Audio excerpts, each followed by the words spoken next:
Olá, sejam bem-vindos ao Tríplice Invicto. Meu nome é Davi Jorge e estou lendo Sócrates, de Tom Cardoso. Capítulo 7. A caminho da insurreição. Tele Santana, o novo técnico da seleção brasileira, que assumiu o cargo em fevereiro de 1980, era tido como o segundo pai por Sócrates. Não era apenas o sotaque interiorano, a teimosia e o gosto por uma boa prosa que uniam o mineiro de Itabirito e o craque do Corinthians. Ambos pensavam o futebol quase da mesma maneira. Eram adeptos do espetáculo, refratários a qualquer teoria que valorizasse a força em detrimento da técnica, intolerantes com o comportamento leniente e permissivo de clubes e federações. Pela primeira vez na história do futebol brasileiro, um treinador assumiria a seleção em tempo integral. Giulite Coutinho, o presidente da Confederação Brasileira de Futebol, a CBF, prometera não interferir no trabalho de Tele, desde que ele montasse um grande time para a Copa de 1982 na Espanha. Carta branca para Tele Santana era quase um tiro no pé dado pela CBF. Sua primeira medida foi se livrar da sombra dos dirigentes, ao escolher a Toca da Raposa, o centro de treinamento do Cruzeiro, em Belo Horizonte, como sede da preparação para o Mundial. A medida desagradou a cúpula da CBF e, sobretudo, a imprensa do Rio, acostumada com a proximidade da seleção. Na primeira grande entrevista de Tele para os jornalistas de todo o país, concedida na sede da CBF, no Rio, um repórter carioca perguntou: Seu Tele, quais são os idiomas que o senhor domina? Era uma provocação, uma alusão a seu antecessor, o teórico Cláudio Coutinho, que falava fluentemente espanhol, inglês, francês, alemão e holandês. O massagista da seleção, Nocaute Jack, impressionado com a erudição do chefe, quase fora demitido ao chamá-lo de troglodita, em vez de poliglota, durante uma entrevista. Tele tirou de letra. Daqui pra frente, o idioma que vai imperar na seleção é aquele que eu domino, o mineiro. Tele convocou Sócrates pela primeira vez em março de 1980.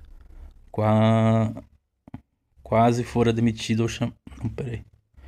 Queria observá-lo melhor e o colocou no time reserva nos primeiros treinos.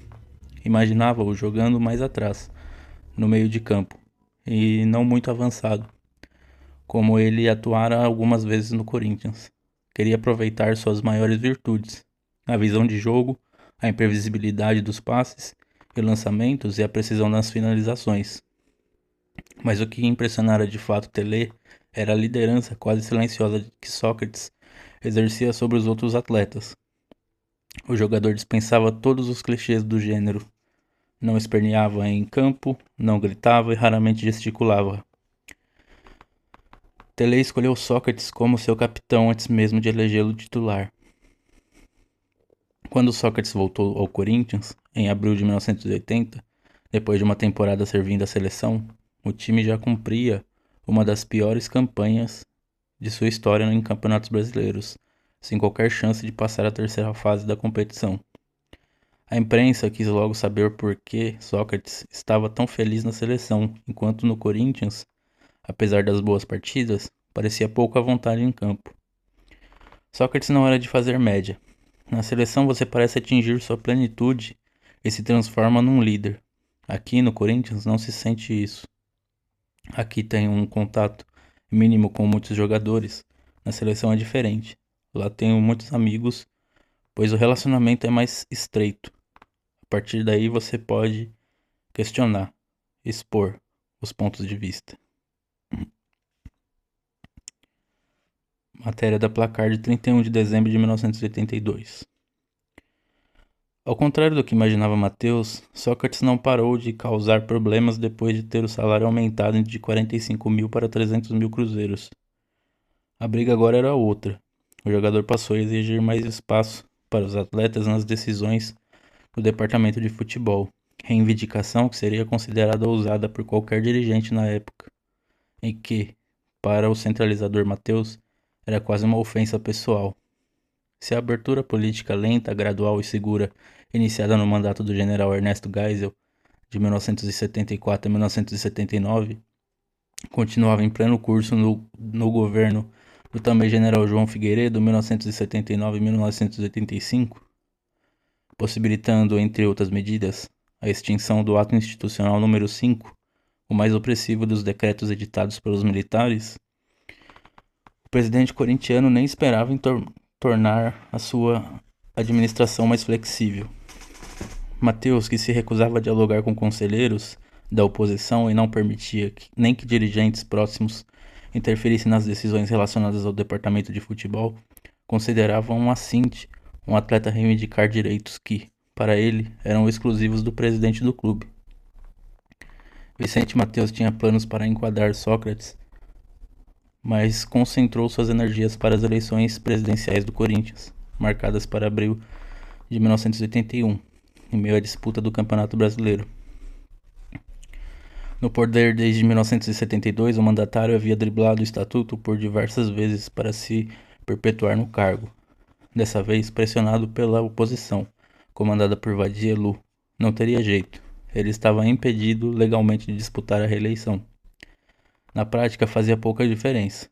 Mateus havia decidido indicar o então vice-presidente do clube, o discreto Valdemar Pires, empresário que pouco interferia no dia a dia do clube. Ele, Mateus, sairia como vice na chapa, o estatuto permitia. E bastaria Valdemar assumir a presidência para ele voltar a mandar em tudo. A chapa Pires-Mateus venceu as eleições sem grandes dificuldades. A certeza de que Pires não passava de um fantoche criado pelo dirigente era tanta que Mário Campos, presidente do Conselho Deliberativo e estrategista da campanha da situação, nem ficou constrangido ao anunciar, no dia da posse, o nome do vice-presidente na frente do presidente eleito. Mas a velha raposa nem desconfiava que, ao indicar Pires para encabeçar sua chapa, estava abrindo caminho para o surgimento do mais revolucionário movimento político e comportamental da história do futebol. Sócrates tinha uma lista de reivindicações a apresentar ao novo vice-presidente, mas antes teria de convencer a torcida corintiana de que o fato de não ser um jogador voluntarioso não o impossibilitava de virar um grande ídolo do time. A fase da equipe, porém, não era das melhores. O Corinthians decepcionara também no Campeonato Paulista de 1981 e corria o risco de ficar de fora do Campeonato Brasileiro do ano seguinte. Pelo regulamento da CBF, apenas os 6 primeiros colocados do estadual estariam classificados para disputar a Taça de Ouro, equivalente à primeira divisão nacional. Na contramão do time, Sócrates, mais ambientado em São Paulo, jogava cada vez melhor, mas não mudara o comportamento em campo. Continuava comemorando os gols com o punho cerrado, imóvel. Tornava-se um dos maiores habituês do Gallery, a mesma boate em que o ex-técnico Jorge Vieira fazia questão de acompanhá-lo para impedir que ele passasse da meia-noite. Vieira já não era técnico do Corinthians, e Oswaldo Brandão, beirando os 70 anos, dormia com as galinhas. O jeito foi escalar o diretor jurídico do Corinthians, o advogado Antônio Jurado Luque, para vigiar e evitar possíveis excessos de Sócrates. Luque teria muito trabalho pela frente. O Corinthians faria um jogo importante contra o Botafogo de Ribeirão Preto, numa quarta do dia 10 de junho, no Pacaembu, e Sócrates já tinha decidido sair na véspera para badalar. A noite no Gallery prometia. Luke conta: eu sabia que seria impossível impor limites a Sócrates, ainda mais numa boate como o Gallery. Eu não tinha a autoridade de um Jorge Vieira ou de um Oswaldo Brandão para bater nas costas do cara e dizer: Magrão, chega por hoje, vamos embora. Eu fui já sabendo que não conseguiria controlá-lo. Minha missão era fazer com que ele, pelo menos, chegasse inteiro em casa e tivesse condições para disputar o jogo contra o Botafogo no dia seguinte. E a noite foi passando. Às 4 da manhã, ele já estava completamente de fogo. Ficava dançando, cambaleando. Eu tentei conversar, mas ele nem me ouviu. Eu só consegui deixá-lo em casa às 10 horas. E sabe o que aconteceu no dia seguinte? Ele foi o melhor em campo contra o Botafogo e ainda fez um dos gols mais bonitos de sua carreira. O gol de Sócrates na vitória de 2-0 sobre o ex-time rodou o mundo.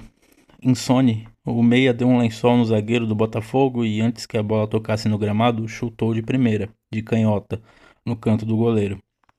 Uma semana depois, um clube da Arábia Saudita enviou um emissário a São Paulo com 3 cheques assinados de US$ 1,5 milhão.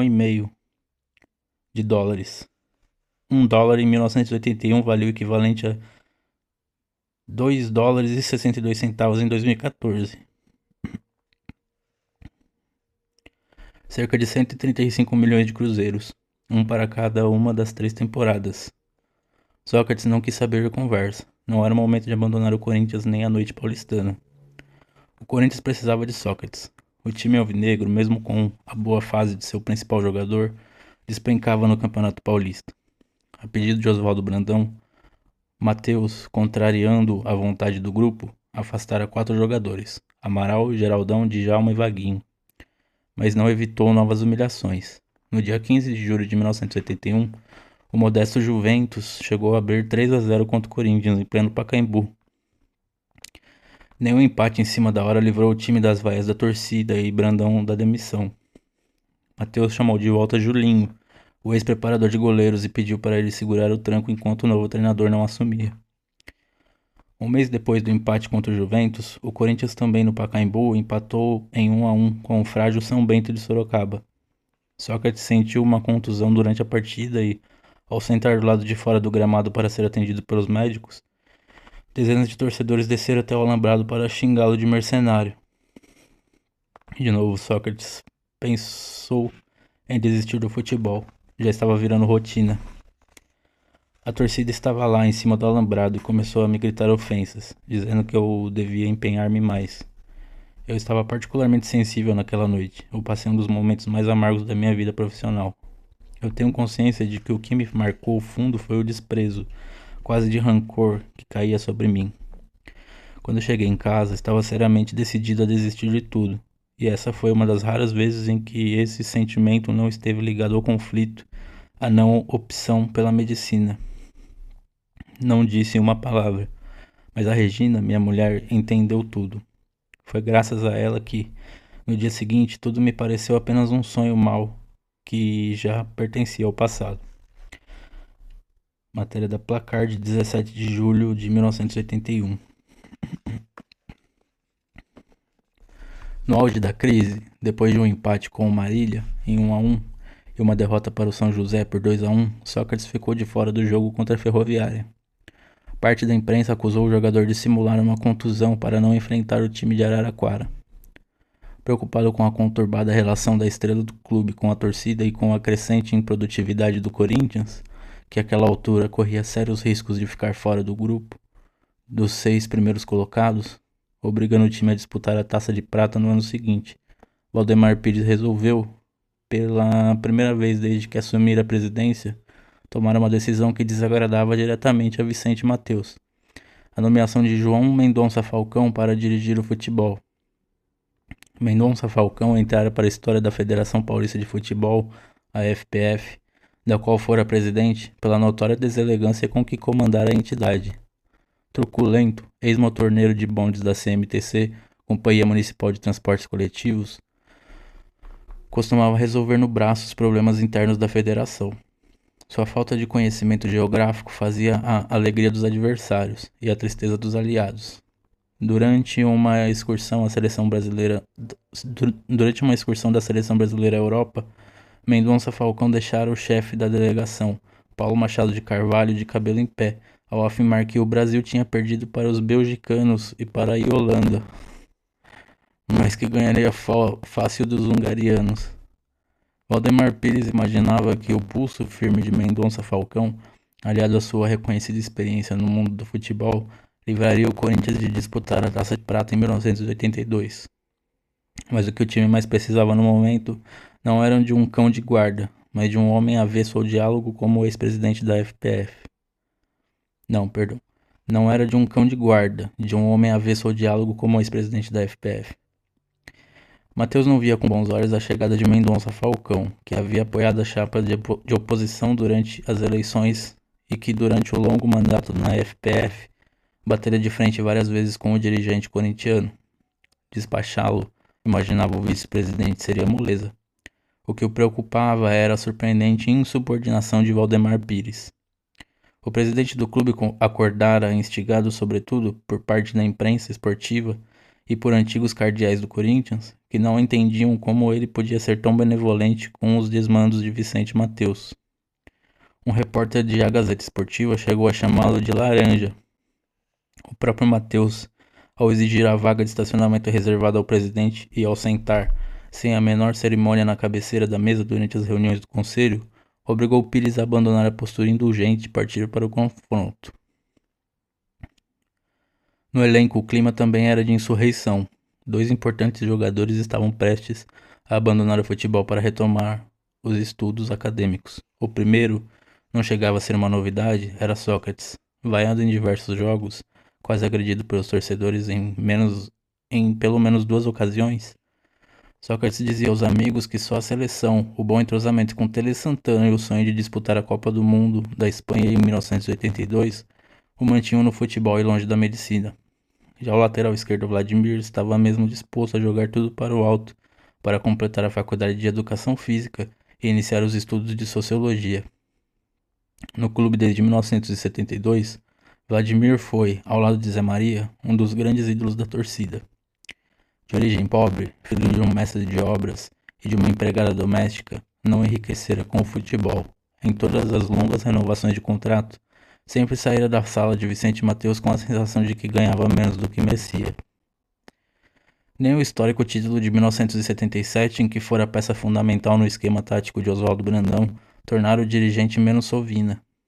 Mateus só se decidiu pelo aumento a Vladimir quando a Gaviões da Fiel, a maior torcida organizada do Corinthians, ameaçou fazer uma vaquinha para completar a diferença entre o valor pedido pelo jogador e o oferecido pelo vice. Vladimir não era um jogador de futebol comum. Era talvez o único atleta negro a estudar Iorubá, uma língua africana. Formado pela Escola de Aplicação, um instituto de ensino básico vinculado à USP, sempre preferiu os livros ao carteado, passatempo predileto dos jogadores nas concentrações. Após a chegada de Sócrates, passou a ter um companheiro nas partidas de xadrez. Mesmo muito jovem, era um dos líderes do time. Assumira publicamente a defesa de Amaral, Giraldão, Djalma e Vaguinho, afastados do time a pedido de Brandão, mas não conseguira convencer o teimoso Mateus a reincorporá-los ao elenco. Estava cansado das quedas de braço para renovar os contratos, do paternalismo dos dirigentes, da complacência da maioria dos jogadores. As péssimas campanhas do Corinthians no Brasileiro e no Paulista, a chegada de Mendonça Falcão e o continuismo de Mateus fizeram com que Vladimir chegasse ao fim de 1981 considerando, pela primeira vez, a hipótese de estudar sociologia e deixar o futebol. Vladimir também tentara, em vão, convencer vários jogadores do Corinthians a ingressar no Sindicato dos Atletas Profissionais de São Paulo. Tinha certeza de que, unidos, os jogadores teriam mais força para reivindicar seus direitos. A grande maioria não quis se filiar, inclusive Sócrates. O aço do time achava que era uma luta perdida. Apenas tenho consciência de que não posso fazer nada, que não conseguirei mudar nada, mesmo que tenha boas ideias. Menção feita na placar de 17 de julho de 1981. Perto de Vladimir, filiado ao recém-fundado Partido dos Trabalhadores, PT, estudante de Iorubá, sindicalista atuante, Sócrates não passava de um idealista confuso, indeciso ideologicamente, capaz de enaltecer o sistema educacional de Cuba e chamar o ministro Delfim Neto de gênio, ou de admirar o teatro engajado de Gianfrancesco Guarnieri e tecer elogios ao Papa João Paulo II. O Sócrates do meio da década de 1970 estava muito mais para a esquerda festiva de Ipanema do que para os guerrilheiros em luta contra a ditadura. Na sua primeira grande entrevista, concedida à revista Playboy, em setembro de 1979, além de elogiar o governo do presidente João Figueiredo, está fazendo tudo o que prometeu, e de defender as eleições diretas para presidente, acho que ainda é necessário. Contara com detalhes o dia em que encabeçaram uma chapa para disputar as eleições do Diretório Acadêmico da Faculdade de Medicina da USP de Ribeirão, apenas para tirar sarro dos estudantes mais engajados. Eu nunca fui de participar, gosto de conversar, de dialogar, mas não participo de nada. Eu só entrei numa chapa do diretório acadêmico por gozação. Eu e o pessoal da farra fizemos uma chapa antipolítica. As chapas da situação e da oposição estavam numa briga feia, discutindo programas. E nós resolvemos entrar, mas só para esculhambar. Estragamos as eleições dos caras lá. Apresentamos uma boa plataforma e impressionamos o pessoal. No dia da eleição, ficamos no centro acadêmico tomando cerveja, fazendo farra, esperando a apuração. Já Vladimir era assíduo frequentador dos encontros culturais e políticos promovidos pelo Colégio Equipe, formado pelos dissidentes do cursinho do Grêmio da Filosofia da USP, e que se tornou um dos focos de resistência ao regime militar e da luta pela redemocratização, principalmente pelo histórico político dos professores e diretores. De 1971 a 1981, o diretor do Centro Cultural Equipe, ou hoje apresentador da TV Globo Serginho Groisman, conseguira a proeza de reunir na mesma plateia militantes da Libelu, Liberdade e Luta, organização trotskista, que mais tarde participaria da fundação do PT, simpatizantes do MR8, Movimento Revolucionário 8 de Outubro, então ligado à luta armada, hippies e alienados, além de artistas dos mais variados gêneros, como Raul Seixas, Cartola e Luiz Melodia. Vladimir era o solitário representante da classe futebolística. Serginho conta. O Equipe ficava na rua Martiniano de Carvalho, próximo ao hotel onde se concentrava o Corinthians, na Brigadeiro Luiz Antônio. Eu sempre quis trazer os jogadores para o centro do debate, mesmo sabendo que boa parte deles não tinha qualquer interesse em política. O futebol era um pouco o espelho do que ocorria no país no momento, comandado por dirigentes autoritários que abominavam a ideia de discutir democraticamente as questões dos clubes. Um dia, o Vladimir, que era amigo de duas estudantes do Equipe, apareceu no colégio. Eu, que já admirava o seu futebol, fiquei impressionadíssimo ao saber que ele estava envolvido com as lutas sindicais, que era afiliado ao PT, que valorizava a cultura africana numa época em que o movimento negro ainda estava engatinhando no Brasil. Eu fico imaginando Vladimir estudando Yorubá nas concentrações, enquanto a maioria dos outros jogadores negros mal sabia quem era Martin Luther King. E foi com esse Vladimir que Sócrates se deparou quando chegou ao Corinthians, que fez toda a diferença. Mendonça Falcão ficou apenas 2 meses no cargo. Não mostrou, como era previsto, o mínimo traquejo para lidar com os jogadores em um momento de crise. Matheus esperava que a desastrosa passagem do ex-dirigente da FPF pelo Corinthians diminuísse o ímpeto de Valdemar Pires e que ele se limitasse novamente a exercer uma função decorativa. Mas Pires não só passou a se sentar na cadeira do presidente, delegando funções a seus diretores, como decidiu peitar novamente o cardeal corintiano ao contratar Mário Travaglini para comandar o time. Formado em economia e administração pela PUC, ex-zagueiro do Palmeiras nos anos 1960, Travaglini tinha, para Matheus, o pior dos defeitos: o gosto pelo diálogo, a mania de ouvir os jogadores. Havia sido assim durante sua passagem pelo Vasco, em 1972, quando Tostão, incomodado por atuar fora de posição, pediu ao técnico para jogar mais à frente e foi prontamente atendido. Sabia também que administrar egos, dirigir ao Fluminense campeão carioca de 1976, a máquina tricolor, de Carlos Alberto Torres, Paulo César Caju e Rivelino, o que valera o convite para ser o supervisor técnico de Cláudio Coutinho na Copa de 1978 na Argentina. Na Portuguesa, o time anterior ao Corinthians provocara uma revolução, convencera os diretores lusitanos a pagar o bicho, o prêmio por vitórias, para jogadores entregues ao departamento médico, algo inédito até então, e convencer os atletas da importância de se sindicalizar e lutar pelos seus direitos. Travaglini havia sido um dos fundadores do Sindicato dos Jogadores em São Paulo, nos anos 1950.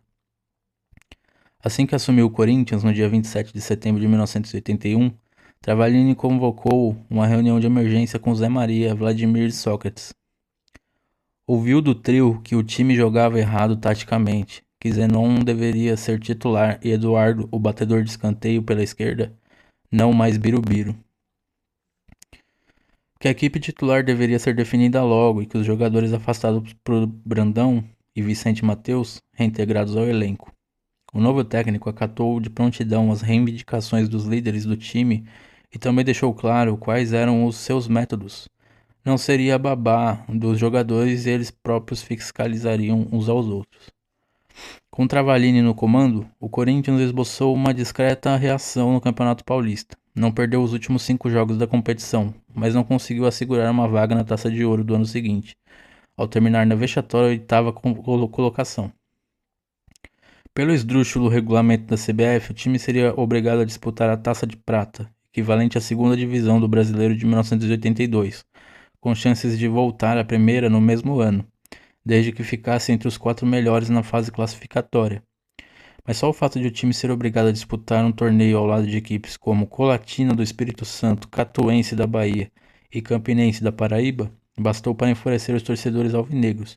O único consolo era a presença também na Taça de Prata do arquirrival Palmeiras, que terminara em 10º lugar no Paulista. O Corinthians terminara 1981, entre aspas, rebaixado para o Brasileiro do ano seguinte. Vicente Mateus tentava a todo custo derrubar Valdemar Pires. A torcida alvinegra continuava a pegar no pé de Sócrates. Vladimir ameaçara abandonar o futebol. Paulo César Caju, recém-contratado, não se entendia com o resto do elenco. O turbilhão de problemas abafara o bom início de trabalho de Mauro Travaglini. O técnico, porém, estava prestes a ganhar um grande aliado. Pires já tinha definido o substituto de Mendonça Falcão para cuidar do futebol. Ele não entendia absolutamente nada de futebol, só de sociologia. Adilson Monteiro Alves.